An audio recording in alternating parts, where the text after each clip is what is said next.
let me show you an example of how great 3D comics can be. This is AV in 3D. It was an Aardvark Vanaheim book from 1984, published by Dave Sim and Friends. You'll see some notable names here if you're familiar with the mid-80s independent scene.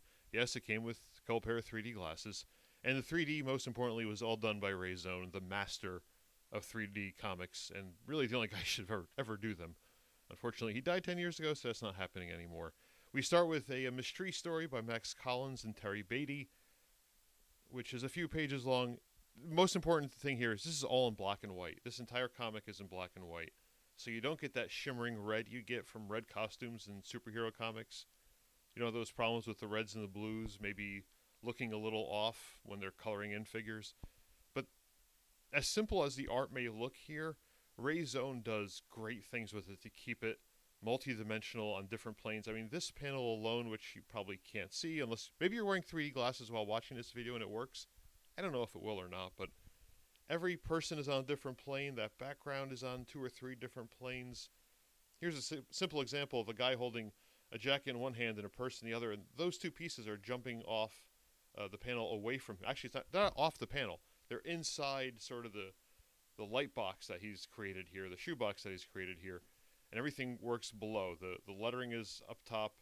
He's clearly behind it. That background is behind him. It's all good stuff. These moons really float. This is a Flaming Carrot story.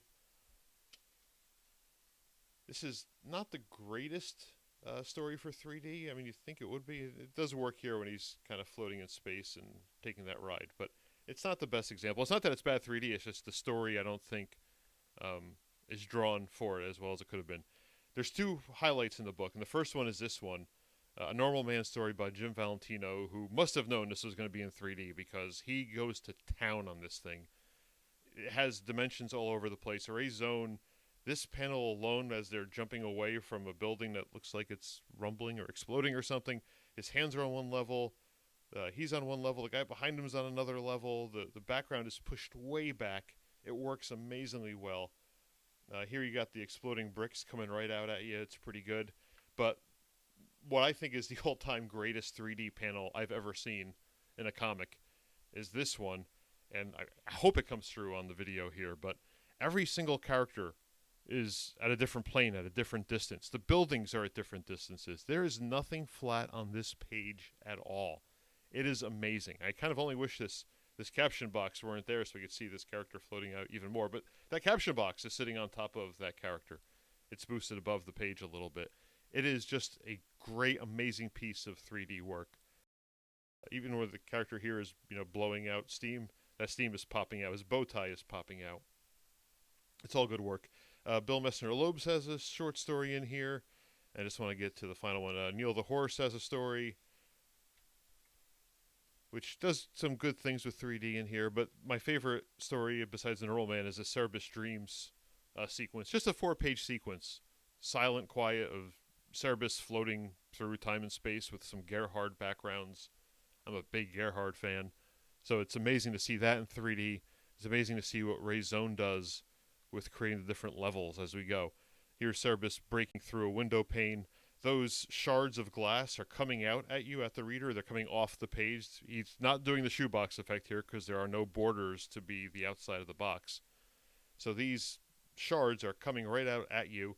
They're a little bit almost blurry. Not blurry. They're kind of hard to focus on because probably the shift is so great on the page, but it really works because you're not meant to focus on those. You're meant to focus on Cerebus. That's who you focus on when you see this panel, or this part of the page at least. And having that be a little bit out of focus or even blurry, it's good because it's creating the motion of the glass coming out at you.